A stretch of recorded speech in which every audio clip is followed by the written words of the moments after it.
سودای شیرخوار در بازارهای کشور. السلام علیکم و رحمت الله و برکاته. دوستان عزیز و تماشابینان گرامی، از همه شما خواهش میکنم که همین ویدیو ما را دستگیری کنید. از برای الله و یار و دوستان خود روان کنید و خویش و تباران خود روان کنید تا اینکه از این کار کرده بدبخت ها با خبر شوند و احتیاط شوند.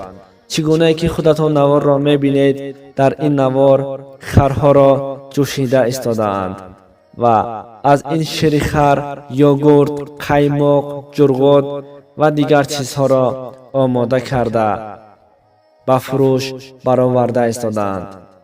کسانی که در شهر زندگی میکنید احتیاط شوید و آگاه باشید که حتی عین زمان انسانها همین کارها را کرده استادند. در انسانها ایمان کامل نمانده است. شیر حیوانهای حرام را، یعنی که گوشتهایشان را هم بر سودا برآورده استادند. دوستان عزیز، خوب دستگیری از شماست، پیشروی از ما. ویدیو را به همه یار و دوستان خود روان کنید، در همه شبکه های خود پدیلیت کنید. البته دستگیری و کار خیر بر همه ما و شما می شود.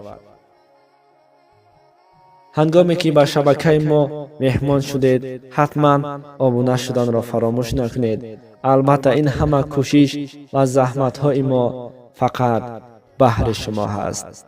این کوشش های ما را نادیده نگیرید. به شبکه ما حتما آبونه شده همان یک لایک را زیر کنید. تشکر زیاد بر شما. خداوند از شما راضی باشد. السلام علیکم و رحمت الله و برکاته.